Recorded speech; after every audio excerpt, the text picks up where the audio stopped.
2021년 이스라엘의 네타냐후 총리는 충격적인 고백을 하는데 바로 한간의 음모론으로만 떠돌던 이스라엘 인종 개종 사건을 공식적으로 인정한 것입니다.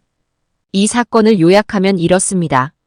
중동 출신 유대인 가족이 아이를 낳으면 이스라엘 정부에서 부모에게는 아이가 태어나자마자 죽었다며 거짓말을 하고는 미국, 유럽에 있는 유대인에게 강제 입양시켰다는 것인데요.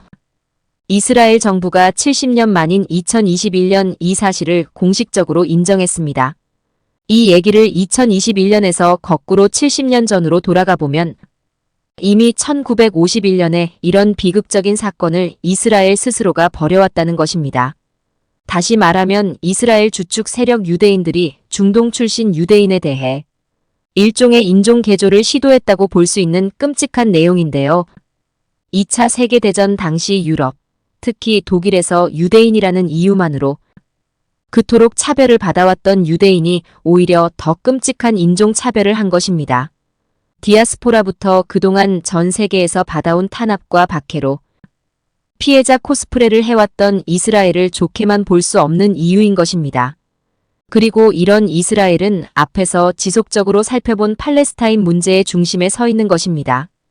이쯤에서 다시 지난 영상에 이어 과거로 돌아가 보면 다음과 같은 일들이 중동에서 벌어졌습니다.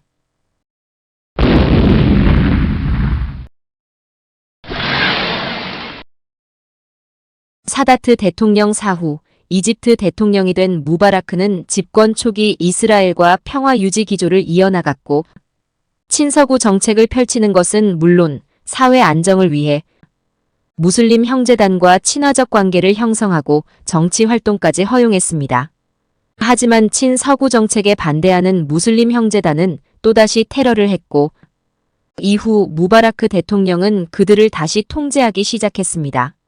그래서 외국으로 빠져나간 무슬림 형제단은 다른 아랍 국가에 지부를 세웠고 이 과정에서 팔레스타인 지역에서 활발하게 활동을 한 것이 1987년 12월 10일에 탄생한 하마스입니다. 하마스는 이스라엘 파괴를 목적으로 하는 현 팔레스타인 가자 지구를 실질적으로 지배하는 정파입니다. 하마스는 이슬람 저항운동의 이슬람어 앞글자를 따서 만든 이름으로 창설자는 아흐메드 야신이라는 초등학교 교사 출신으로 알려져 있습니다. 한편 원래 이스라엘과 관계가 나쁘지 않았던 이란이 갑자기 이스라엘에 딴지 걸기 시작했습니다. 좋았던 두 국가 간의 사이가 틀어진 이유는 이란의 종교 지도자 호메이니를 중심으로 한 이슬람 혁명 때문이었습니다. 여기서 잠시 이란의 혁명에 대해 좀 더 자세히 살펴보면 다음과 같습니다. 페르시아 왕국, 그러니까 현재의 이란에는 2500년 동안 통치한 샤라고 불리는 왕이 있었습니다. 그런데 1950년 이란 국민들이 모하마드 모사데크를 총리로 선출하며 민주공화정으로 바뀌었고 모사데크는 석유를 국민에게 돌려주는 등 국민을 위한 정치를 펼쳤습니다. 하지만 1953년 미국과 영국은 석유 쟁탈을 위해 비밀리에 이란 쿠데타를 조작해서 일으켰고 리사 팔레비를 다시 샤의 자리에 앉힌 만행을 저지릅니다. 문제는 이 팔레비의 사치가 극심했다는 것입니다. 팔레비는 식사를 프랑스에서 공수해 오는가 하면 왕비는 우유로 목욕까지 하는 등 사치가 너무 심했고 이에 분노한 시아파 및 이란 국민들은 혁명을 일으켜 호메이니가 권력을 잡음과 동시에 팔레비는 미국으로 망명하게 됩니다. 이후 이란은 이슬람 근본주의에 입각한 이슬람 공화국이 됩니다. 국민을 위한 정치를 펼쳤던 모사데크 대통령을 쫓아내고 팔레비를 왕에 앉히며 왕정을 부활시킨 것에도 혁명 이후 쫓겨난 팔레비의 망명을 받아준 것에도 미국이 개입되어 있기 때문에 이란은 미국을 굉장히 싫어하고 적대적인 관계가 된 것입니다. 그리고 이런 이란의 혁명 과정에서 있었던 주 이란 미국 대사관의 탈출에 대한 영화가 아르고입니다. 이 영화를 보면 미국인은 착한 사람, 이란 국민은 나쁜 사람이라는 대결 구도를 담고 있는데 완전히 미국인의 시각을 담아냈을 뿐입니다. 자신의 이익을 위해 다른 나라의 정치에 개입해 좌지우지하려다가 실패하고는 도망치는 사람들의 국가가 착한 국가는 절대 아니죠. 영화를 아직 못 보신 분들을 위해 예고편을 이 영상의 마지막에 공유하겠습니다. 그리고 이란 혁명 당시 그들의 구호는 억압받는 자를 해방시켜라였습니다. 그런데 그들이 보기에 팔레스타인 사람들은 억압받는 자였고, 그래서 이란은 지금도 이스라엘을 국가로 인정하지 않습니다. 이때 팔레스타인은 아세르 아라파트를 중심으로 피에로, 즉 팔레스타인 해방기구를 창설합니다. 피에로는 팔레스타인 독립국을 건설하기 위해 1964년 아랍연맹의 후원으로 공식 출범한 조직으로 피에로 내 과격 무장단체인 검은 9월단이 1972년 뮌헨 올림픽 당시 테러를 일으키면서 전 세계에 알려졌습니다. 당시 검은 9월단은 이스라엘 선수 9명을 납치, 200여 명 이상의 팔레스타인 포로와 교환을 요구했지만 협상이 실패로 끝나자 9명 전원을 사살합니다. 그 이후에도 피에로는 끊임없이 이스라엘을 공격했는데 당시 피에로는 레바논에 자리 잡았습니다. 그래서 이스라엘은 레바논을 대대적으로 침공해서 피에로는 레바논에서 탈출했고 전쟁 중 많은 무고한 민간인들이 사망했습니다. 이후 1987년 팔레스타인 지역에서 1차 인티파다가 일어납니다. 인티파다는 민중봉기라는 뜻을 가진 아랍어로 팔레스타인의 반이스라엘 투쟁을 의미합니다. 인티파다가 일어난 이유는 1987년 12월 8일에 있었던 자동차 사고가 결정적인 것으로 알려져 있습니다. 이날 이스라엘에서 가자지구로 넘어가는 검문소에서 탱크를 실어 나르던 이스라엘 군용 차량이 팔레스타인 사람들이 타고 있던 차를 들이받으면서 차에 타고 있던 4명이 즉사합니다. 이 사건을 두고 팔레스타인 사람들은 이 사고를 낸 이스라엘 사람의 친척이 얼마 전 팔레스타인 사람들에게 살해를 당했기 때문에 그에 대한 복수를 한 거라고 생각한 것입니다. 그래서 두 민족 간의 갈등이 더욱 고조되기 시작했습니다. 그리고 팔레스타인 지역에서는 사망한 4명에 대한 추모 집회가 열렸는데 이게 시위로 이어졌고 가자지구에 있던 이스라엘 점령군에 대한 팔레스타인 사람들의 분노가 폭발하게 된 것이 1차 인티파다입니다. 이때 이스라엘은 가자지구의 전기와 통신선을 끊어버리고 시위 주도자의 집을 철거하는 등의 보복을 했습니다. 그런데 이 시기에 하마스가 피에로를 비난하면서 존재를 세계에 각인시켰습니다. 다음 영상에서 계속되며 영화 아르고의 예고편을 공유합니다. Our embassy has been seized. More than 60 American citizens continue to be held as hostages. 6 of the hostages got out. I need you to help me make a fake movie. You can't build cover stories around a movie that doesn't exist. You need a script. Argo, science fantasy adventure. Moonscape, Mars, deserts. They need an exotic location to shoot. You need a producer. If I'm doing a fake movie, it's going to be a fake hit. I fly into Tehran. We all fly out together as a film crew. You don't have a better bad idea than this? This is the best bad idea we have, sir. By far. Let's go make a movie. You have 72 hours to get them out. This is what I do, and I've never left anyone behind. They know who they are. It's overtime. I'm gonna get you home. Argo. Only in cinemas. 지난 영상에서 계속됩니다.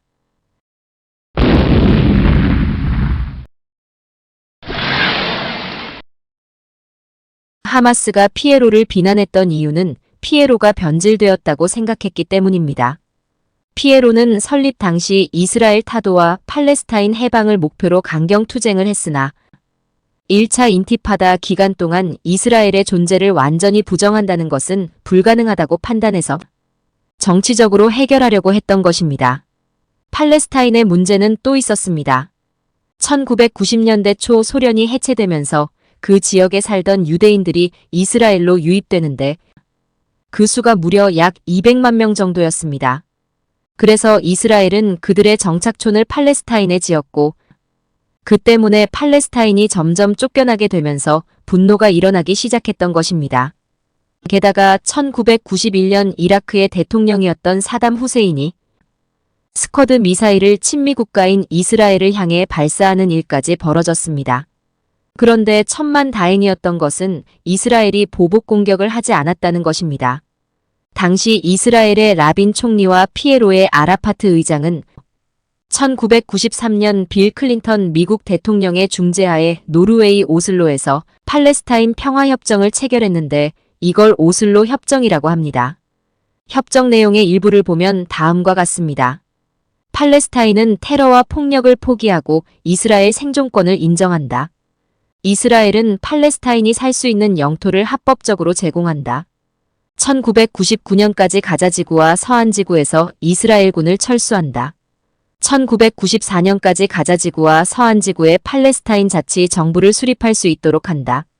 이와 같은 내용을 자세히 살펴보면 결국엔 평화와 땅을 교환한 것으로 볼 수 있습니다. 그런데 오슬로 협정에는 치명적인 문제가 있었는데 바로 유대인 정착촌 문제가 빠져 있었습니다. 그래서 오슬로 협정 이후 2018년까지 서안지구의 유대인이 4배 증가했고 당연히 자기 땅을 뺏긴 팔레스타인 쪽에서 불만이 계속 증가하게 됩니다.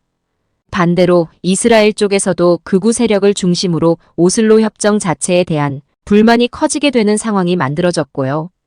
이후 1994년 이스라엘은 가자지구의 팔레스타인 사람들의 이동을 통제하는 60km의 철조망 장벽을 세웁니다. 팔레스타인 사람들은 그냥 갇히다시피 된 거죠. 가자지구의 크기는 세종시와 비슷한데 세종시 인구가 약 38만 명인데 반해 가자지구에는 230여만 명이 살고 있을 정도로 인구 밀도가 높았는데 장벽 때문에 가자지구는 이때부터 인구 밀도가 가장 높은 지역 중 하나가 되었습니다. 그러던 1996년 2월과 3월 이스라엘의 이런 정책에 대항하기 위해 하마스는 수차례의 버스 자살 테러를 저질러서 유대인 60여 명이 사망하게 되고 이때부터 팔레스타인에서의 경쟁 구도는 이스라엘 대 하마스가 됩니다. 당시 팔레스타인 사람들은 이스라엘에 저항할 수 있는 길은 자살폭탄 테러라고 생각해서 많은 젊은이들이 동참했습니다. 이런 상황이 벌어지자 이스라엘 극우 세력은 오슬로 협정을 이끌었던 라빈 이스라엘 총리를 배신자라며 암살합니다. 이후 1996년 네타냐후가 총리가 됐는데 극우 성향의 그는 팔레스타인 문제에 항상 강경 대응하면서 두 민족 간의 문제가 다시 커지기 시작했고 심지어 네타냐후는 오슬로 협정 자체가 무효라고 하기까지 했습니다. 그리고 그의 내각은 극우 세력으로 구성됐는데 그 중에 아리엘 샤론이란 사람도 있었습니다. 문제는 2000년 9월 예루살렘에 있는 아랍인들의 성전인 알 아크사 모스크와 황금 바위돔 사원에 아리엘 샤론이 무장 경찰을 대동하고 찾아간 것입니다. 이에 팔레스타인 사람들이 분노해 그를 향해 돌을 던지며 항의했고 샤론은 무장 경찰들에게 발포 명령을 내려버립니다. 샤론이 알 아크사 모스크와 황금 바위돔 사원을 방문한 것이 왜 문제인지는 나중에 다른 영상에서 얘기하겠습니다. 중요한 것은 그때 팔레스타인 사람 13명이 즉사하고 200여 명이 총상을 입었고 이에 분노해서 2000년 2차 인티파다가 일어나게 되는데 이때 이스라엘은 강경 진압을 합니다. 이후 분노가 극에 달한 팔레스타인의 평범한 젊은이들이 다시 한번 자살 테러를 시작했고 2000년에서 2003년 사이에 일어난 자살 테러가 무려 100건이 넘었습니다. 그 결과 2차 인티파다 기간 동안 5,000명 이상의 팔레스타인 국민과 1,000명 이상의 이스라엘 국민이 사망한 것으로 알려졌습니다. 그래서 이스라엘의 아리엘 샤론은 굉장히 강경한 대응을 했지만 팔레스타인 사람들은 지속적으로 시위를 이어갔고 이에 이스라엘 군인은 어린아이라도 모두 체포했습니다. 그래서 2000년에서 2017년 사이에 수감된 아이들이 무려 약 12,000여 명이나 될 정도였습니다. 그리고 이스라엘은 2002년부터 총길이 800km, 높이 8m의 거대 장벽을 서안 및 가자지구에 또다시 설치합니다. 당연히 팔레스타인 사람들은 장벽 건설에 반대했지만 반대 시위를 하는 사람들 모두 이스라엘 군에게 체포되었습니다. 이 장벽 때문에 바다 쪽 외에는 통로가 없어진 가자지구의 팔레스타인 사람들은 땅굴을 파서 이집트 등으로부터 구호 물품들을 들여오는데 이스라엘은 이 땅굴을 발견하는 대로 계속 폭파시켜버립니다. 이 땅굴이 최근 하마스 이스라엘 전쟁 초기에 이스라엘이 자주 언급했던 땅굴이며 가자 지하철이라고 불립니다. 그리고 2004년 하마스는 이스라엘에 기습 공격을 감행, 또다시 전쟁이 벌어집니다. 정말 쉬지도 않고 반복적으로 서로 죽고 죽이는 과정이 이어진 것인데요.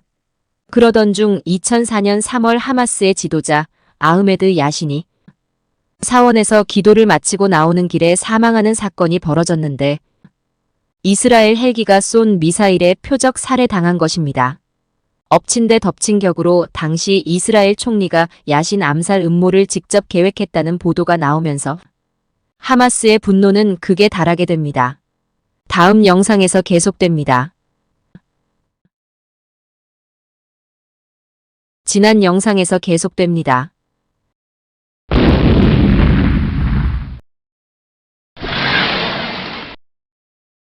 하마스의 정신적 지주였던 야신이 이스라엘에 의해 표적 살해된 후 하마스의 분노는 극에 달했습니다. 이후 하마스는 2005년 정당을 만들어 정치에 개입하기 시작합니다. 이때부터 팔레스타인 내부의 권력 투쟁이 일어나는데 바로 하마스 대 파타의 구도가 된 것입니다. 그리고 파타의 입지가 흔들렸고 2006년 1월에 치러진 총선에서 하마스가 압승하게 됩니다. 당시 국민들이 파타의 등을 돌린 이유는 팔레스타인 지역에 많은 국제 지원이 이루어졌음에도 지도층만 잘 살고 우리 삶은 나아진 게 전혀 없다는 현실적인 분노 때문이었습니다. 평범한 국민인 나의 생활은 달라진 것이 없었던 것이죠. 이런 상황에서 이스라엘은 너무도 당연하게 하마스가 주도하는 자치 정부를 부정하고 하마스와 관련된 모든 관계를 단절한 채 경제적 제재를 가하기 시작합니다. 또한 미국과 영국도 팔레스타인에 대규모 자금을 지원했으나 하마스가 권력을 잡자마자 지원을 철회했으며 미국은 하마스에 자금을 지원했다는 증거만 있으면 그 단체의 금융 자산을 동결하기도 했었습니다. 그만큼 하마스는 강경 무장단체로 인식이 되어 있었는데 여기서 우리가 주목해야 할 것은 그 어떤 강대국들도 이스라엘에 대한 제재는 하지 않았다는 것입니다.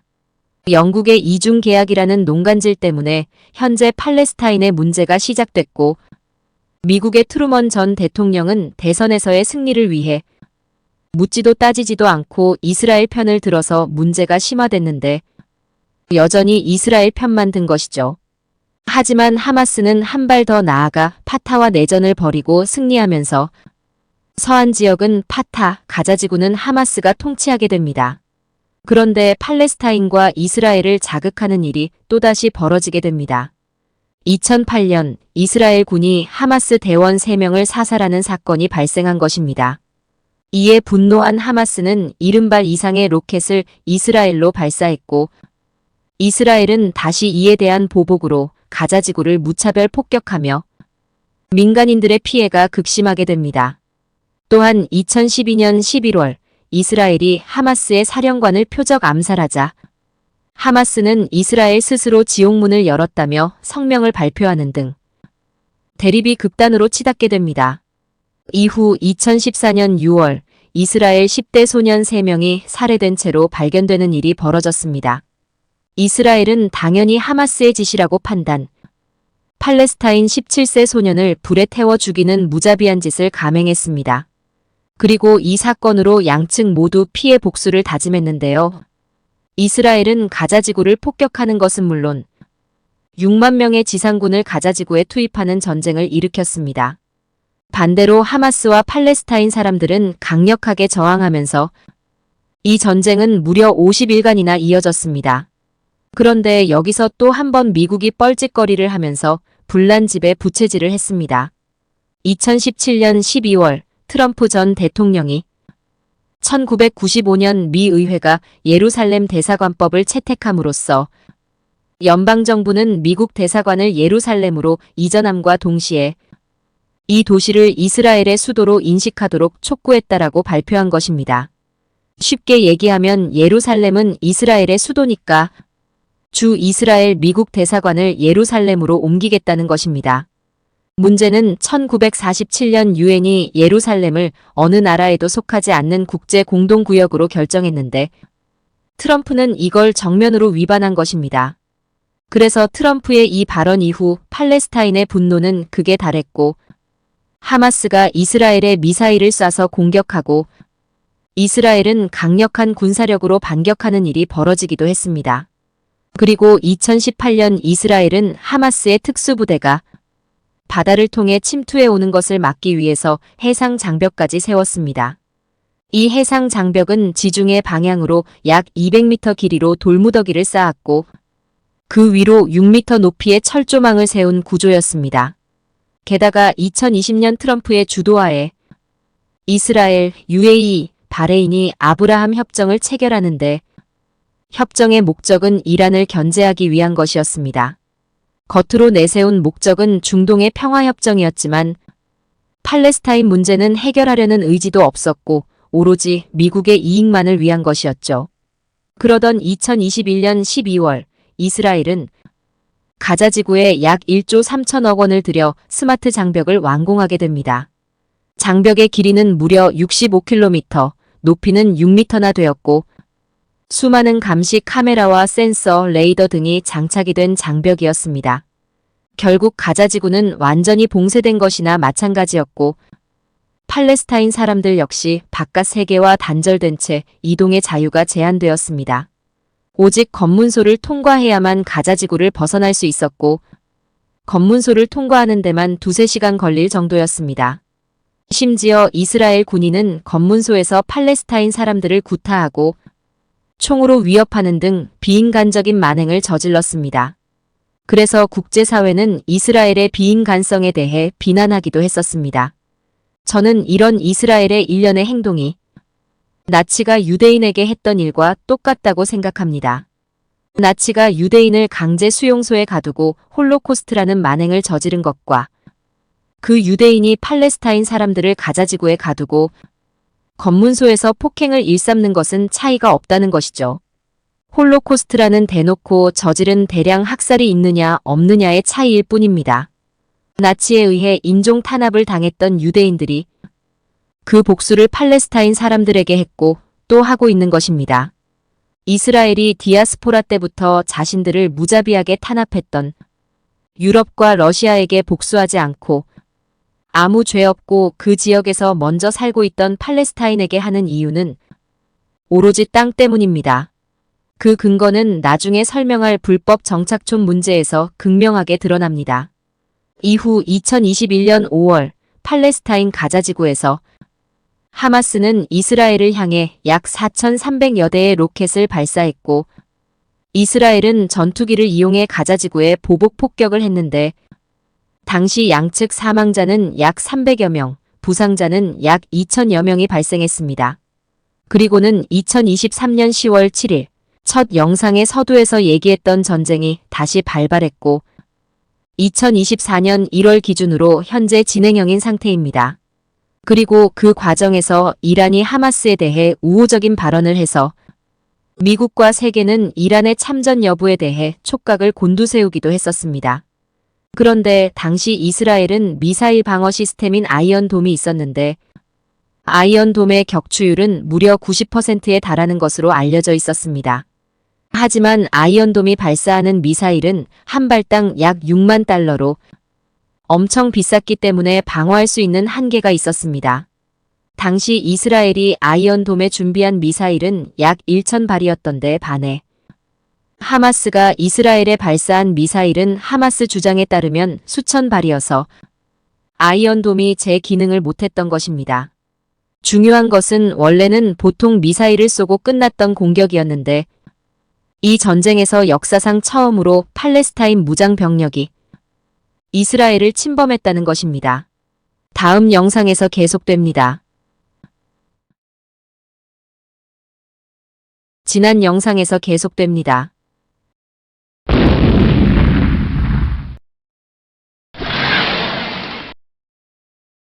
하마스는 드론 폭탄을 이용해 스마트 장벽의 감시탑 등을 파괴하고 통과했고 당시 음악축제가 벌어지고 있던 남부 에림이라는 곳에 낙하산을 타고 진입해서 하루 만에 1,200여 명을 사살하고 240여 명을 인질로 끌고 갔습니다. 문제는 하마스가 공격하던 10시간 동안 이스라엘 정부가 제대로 된 대응을 하지 못했다는 것입니다. 또한 하마스의 강력한 무기 중 하나가 지난 영상에서 얘기했던 가자 지하철이라고 불리는 땅굴이었습니다. 하마스 주장에 의하면 땅굴의 규모는 약 500km로 땅굴을 넘어 지하 터널 수준이고 그래서 이스라엘은 이 땅굴을 집중 공격했던 것입니다. 최근 전 하마스 특수부대원은 병원은 기본적으로 전쟁에서 폭격의 대상이 되는 목표물이 아니기 때문에 안전한 장소고 따라서 이스라엘이 공격하지 않을 것이기 때문에 병원을 중심으로 땅굴을 만들었다는 인터뷰를 했었습니다. 하지만 이스라엘은 이와 상관없이 병원까지 폭격함으로써 수술은 꿈도 못 꾸고 응급처치도 힘든 상황이 된 것입니다. 그런데 하마스는 왜 이스라엘을 공격한 것일까요? 그 이유는 크게 세 가지가 있었는데 우선 이스라엘이 알-아크사 사원을 모독했기 때문이며 대외적으로는 이것이 직접적인 원인으로 알려져 있습니다.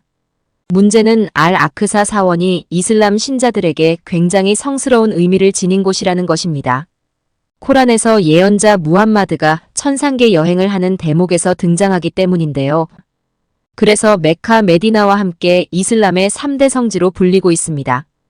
또한 그 바로 옆에는 황금돔이 있는 바위돔 사원이 있는데 이 두 가지가 있는 지역을 아라람, 아샤리프, 즉 거룩한 장소라고 생각하는 것입니다. 그리고 이 두 곳이 있는 곳을 성전산이라고 합니다. 성전산은 아랍인과 유대인들의 조상인 아브라함이 아들 이삭을 하나님께 바치려던 성스러운 장소입니다. 즉 유대교에서도 굉장히 성스러운 곳이죠. 또 예수가 십자가를 지고 고난의 길을 걷고 십자가에 못 박혀 처형된 골고다 언덕이 있는 데다 예수의 무덤이 있어서 기독교에서도 신성시하는 곳입니다. 중요한 건 알-아크사 사원 내에서는 무슬림들만 기도할 수 있고 유대인들의 예배와 기도는 사원 바깥에 있는 통곡의 벽에서만 가능했었습니다. 종교적 충돌을 막기 위해서 오랜 시간 암묵적으로 지켜온 불문율이었던 것입니다. 그런데 최근에 유대인들이 이 불문율을 깨고 알-아크사 사원에 들어가기 시작했고 이슬람 최대의 명절 중 하나인 라마단 기간이자 유대교의 6월절이 시작되던 2023년 4월 5일에 이스라엘은 무장경찰 병력을 사원에 투입해 예배 중이던 이슬람 신자들에게 총을 쏘고 폭행하고 체포를 한 것입니다. 이런 이스라엘의 만행에 팔레스타인은 물론 전 이슬람이 분노하기 시작했습니다. 하마스가 이스라엘을 침공한 두 번째 이유는 앞에서 지속적으로 얘기해왔던 이스라엘의 지속적인 불법 정착촌 건설과 그 과정에서 벌어진 이스라엘 군의 폭력이었습니다. 1967년 3차 중동전쟁 이후 이스라엘은 자신들이 점령한 동예루살렘과 서안 지구를 중심으로 불법 정착촌을 만들어 지속적으로 유대인을 이주시켰습니다. 그래서 1983년 불법 정착촌의 유대인 수는 약 10만 명이었지만 2004년에는 약 40만 명으로 늘어나게 됩니다. 그리고 2023년 1월 기준 서안지구와 동예루살렘에는 약 100여 개의 불법 유대인 정착촌이 있었고 서안지구에는 약 45만 명, 동예루살렘에는 약 22만 명의 유대인이 있었습니다. 문제는 2023년 2월에 네타냐후 총리가 서안지구의 유대인 불법 정착촌을 합법화했고 기존 정착촌 내에 약 5,600여 채의 주택 추가 건설 계획을 승인한 것입니다. 이 과정에서 이스라엘에 의해 700여 채의 팔레스타인 사람 소유의 건물이 철거되며 삶의 터전을 잃게 된 것은 물론 집에서 강제로 끌어내지고 총으로 위협까지 당하는 일이 벌어졌습니다. 지난 영상에서 이스라엘이 자신들에게 가해졌던 탄압에 대한 복수를 팔레스타인 사람들에게 하는 이유가 땅 때문이라고 한 이유가 바로 이것입니다. 국제적으로 맺어진 협약을 충실히 이행하고 사이좋게 지내면 되는데 오직 더 넓은 땅을 위해 국제협약도 어기면서 만행을 저지른 것입니다. 팔레스타인 사람들은 너무나 억울한 상황이 된 것입니다. 대대로 자신들이 살아왔던 땅에서 강대국을 등에 업은 이스라엘이란 나라에 의해 그 터전을 뺏긴 것이기 때문입니다. 게다가 이스라엘 불법 정착민들의 폭력이 점점 심해지며 약 100여 명의 팔레스타인 사람들을 죽이기까지 했습니다. 당시 프랑스 보도에 따르면 2002년 1월부터 9월까지 서한 지구의 불법 이스라엘 정착민이 팔레스타인 사람을 공격한 횟수가 급격히 증가해 무려 1,049건이나 된 것으로 조사됐습니다. 국제사회는 이런 이스라엘의 불법 정착촌 문제에 대해 이의를 제기했지만 이스라엘은 가볍게 무시했습니다. 어차피 미국이 뒤에 있었으니까요. 세 번째 이유는 다음 영상에서 공개합니다. 지난 영상에서 계속됩니다.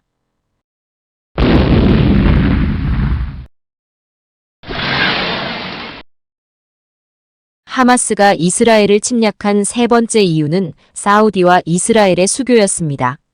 이스라엘의 네타냐후가 미스터 에브리싱으로 알려진 빈살만 사우디 왕세자를 만나 경제개발 협의를 하는 등 사우디를 중심으로 하는 친이슬람 행보를 한 것입니다. 이스라엘이 사우디와 가깝게 지내려고 했던 이유는 다음과 같습니다. 사우디는 현재 이슬람권에서 형님 대우를 받는 국가이기 때문에 이런 사우디와 관계 정상화를 하면 많은 이슬람 국가들과 자동으로 친해질 수 있는 계기가 될 수 있었기 때문이었습니다. 그런데 사우디가 이스라엘에게 수교의 조건으로 내세운 것 중 하나가 팔레스타인 문제 해결이었습니다. 그래서 이스라엘은 어떤 식으로든 팔레스타인 문제를 해결해야 했는데 당연히 하마스가 아닌 서한 지구의 팔레스타인 자치정부 파타화할 것이 뻔히 예측되는 상황이었습니다. 문제는 그렇게 되면 하마스의 입지가 굉장히 좁아질 수밖에 없기 때문에 자신들의 존재를 각인시키고 이스라엘 사우디 수교를 방해하기 위해 이번 전쟁을 일으켰다고 보는 것입니다. 그리고 실제로 전쟁이 시작된 이후 하마스의 목적대로 사우디는 이스라엘과의 수교 협상을 중단했습니다. 이스라엘이 팔레스타인 민간인들까지 사살할 정도로 비인간적인 살상을 하는 이유 중에 하나가 이것입니다. 그런데 하마스는 그동안 한 번도 하지 않았던 이스라엘 영토 직접 침공을 왜 그리고 어떻게 할 생각을 했을까요? 그 이유는 바로 이스라엘 내부의 갈등 때문이었습니다. 원래 이스라엘은 헌법이 없고 기본법이란 것이 있습니다. 그래서 정부의 행정정책 등을 대법원에서 검사를 하는데 대법원에서는 팔레스타인에 대한 나쁜 일을 정당화하는 이스라엘 정부의 정책들을 계속 무효화시켰습니다. 그래서 극우 성향인 네타냐후 총리는 대법원의 역할을 무력화하는 것을 중심으로 하는 사법개혁안을 추진한 것입니다. 그러자 야당 의원들은 물론 이스라엘 시민들까지 강력히 반대하고 시위를 벌이기 시작했습니다. 그럼에도 불구하고 사법개혁안이 통과되자 2023년 3월 11일에 텔아비브에서 이스라엘 역사상 최대 규모의 시위인 약 50여만 명이 참여한 대규모 시위가 벌어졌습니다. 심지어 네타냐후의 정치적 지지 세력이었던 군세력 중 하나인 예비군협회가 사법개혁안에 반대해서 7월에 복무 거부 선언을 하고 사법개혁안 반대 서한에 서명하며 극렬하게 반대하기도 했습니다. 그만큼 이스라엘 시민들은 상식적이지만 네타냐후를 비롯한 정부와 그 정부의 명령을 따르는 이스라엘 군인은 비정상적이고 삐뚤어진 민족주의에 휩싸였다고 볼 수 있습니다.